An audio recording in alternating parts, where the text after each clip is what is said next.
Hey, it's Udi. Let's have a look at Rev Intensity by Arturia. This is another plugin in the FX collection, and I'm covering all the plugins, so check my channel. And again, if you like what I do, subscribe to the channel, get updates when I upload new stuff, and you can follow me on Facebook, and I have the links in the description. So yeah, this is a new plugin, and it's a new reverb. It's not trying to emulate, recreate any existing device. So it's pretty cool, and it has lots of options for you. I mean, I personally really like it. So I'm using Pigments here. This is just another plugin by Arturia. It's a synthesizer. It has analog and wavetable, and it's a sampler. It's a granular synthesizer and much more. So check my channel for a complete course on this wonderful synth. So I'm using this as my sort of piano.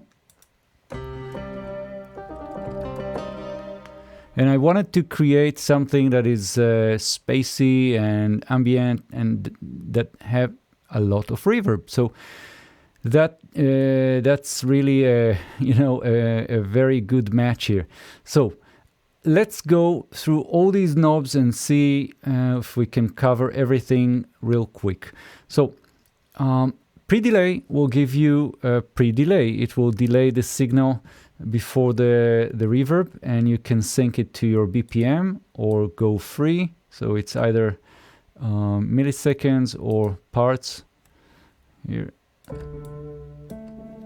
Then we have distance, which is basically saying how close the listener is to the sound source. So when you're the closer you hear the original sound source, and the further you are, you hear the reverb. So that's the idea here.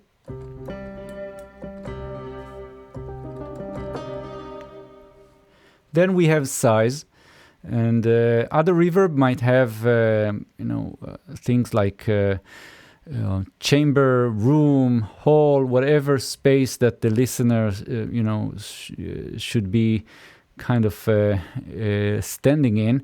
And then we have just going here from 0 to 1. So that's the size.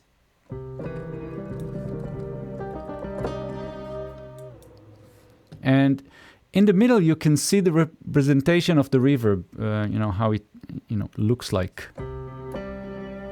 how intense it is. And then we have damping. Damping is sort of let's say low pass, and it will attenuate the high frequencies, trying to emulate kind of a more natural sounding reverb, where the high frequencies decay faster than the low frequencies.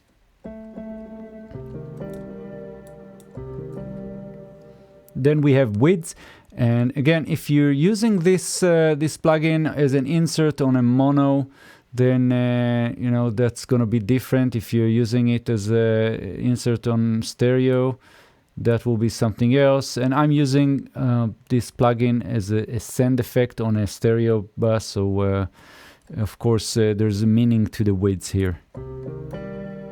Then we have dry wet, and again, if you're using it as an insert, you might want to play with the dry wet ratio. Next we have modulation, and that will be kind of a delay / chorus effect, and you can activate it here.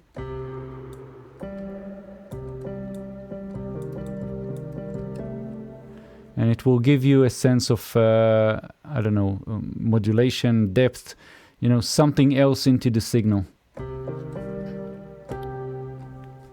And then we have the decay. The decay will be, again, the time that it takes for the reverb to decay, but we also have a freeze button. So let's try that.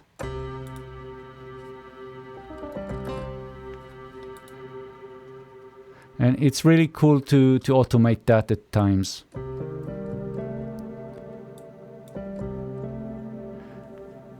So watch out for the decay, because if you go too much with it, then you'll get a lot of feedback, and the sound will muddy up. And it really depends on what source you're using intensity. Right now I'm trying to really push the reverb hard, but you know, there might be times when you put it for, I don't know, vocals or something else that you don't need so much of the reverb on it. So just try to figure out what is the best position here for the decay that works for your signal.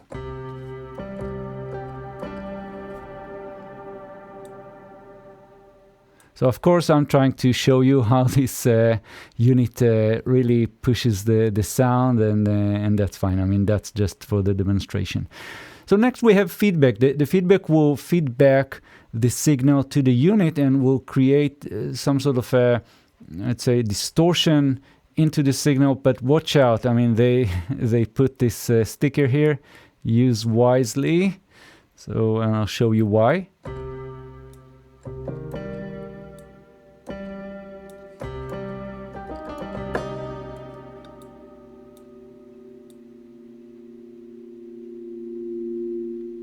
So it will drive the unit here into self-oscillation, and you know, it might be very, very loud. So watch out for this one.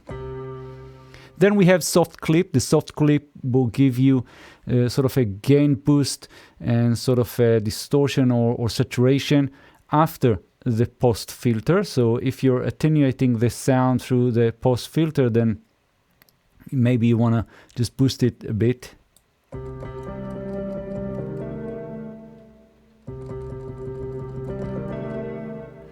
And then we have the reverb level, which you can control.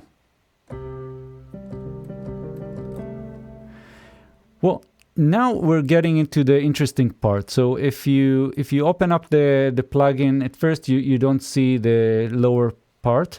Then click the button on the upper right side and you'll get the extra stuff here. So here we have two filters. One will be the pre and the other one will be the post. You know, before and after. You can click the mode here and you'll see that you have low pass, high pass, band pass, and different dB per octave slopes. Then you have the cutoff frequency and you have resonance.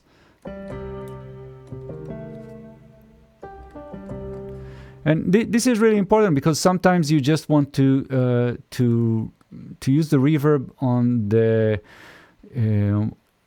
high frequencies more than the low frequencies, or maybe something else, and you don't want to muddy up the reverb with a lot of low stuff, or maybe the other way around. And then you have post filter. Again, you have low pass, you can have high pass.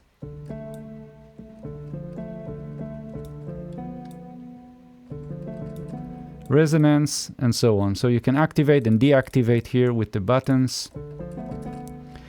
And finally, this is the most interesting part of the unit here. We have an envelope follower, and that envelope follower will react to the input source, to you know, either the reverb input or an external sidechain. So right now it's the reverb input, and the unit will listen to your input, and then you can have a compressor, you have attack, release, and you can also use this to manipulate any other parameter that you have here.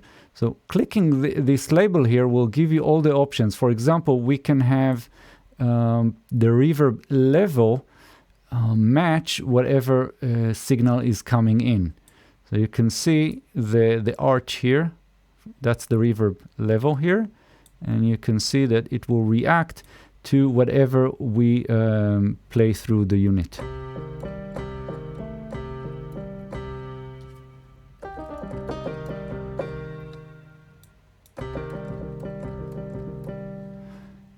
And it can be either negative or positive value.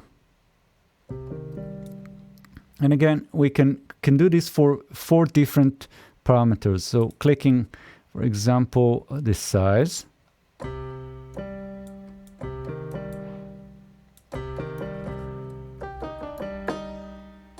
So depending on the input signal, we'll be basically changing the size. And we can also select something else, the post filter, for example.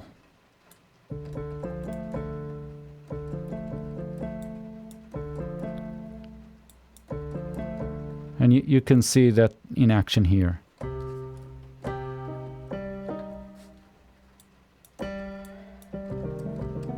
And then we have the function. So the function is really, really interesting because what it does, this is, you know, kind of an LFO, if you will, and you can change the way it just moves. It's kind of a function, right? So whatever is happening here can control whatever 4 parameters we have here. So this is, for example, the pre-delay. So the pre-delay will be reacting to whatever this is doing here. So let's reset that and just have something like this. And now this is the rate, and we can sync it to our BPM. And you can see the pre-delay reacting here.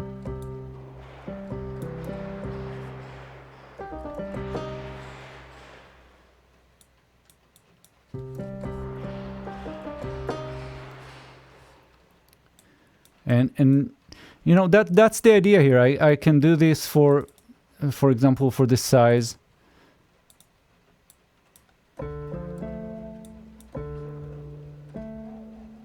And you can see the you know, exactly the action here. That's you know, what is going on. The purple here, that represents the function, right? And the cyan here, that's the envelope follower. So I think this is pretty much it. So just play with the reverb and try to, you know, figure out what works for you. Let's go through some of the presets here.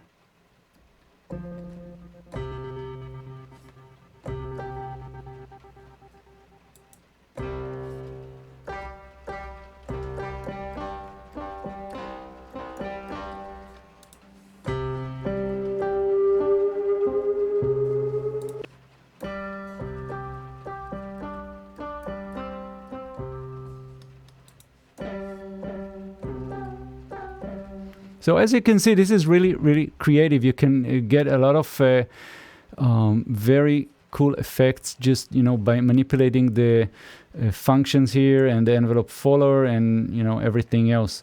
So I think this is it for now. And again, if you like the videos, if you like my channel, please subscribe, leave comments, and make good music. I'll see you in the next video. Thank you very much. Bye-bye.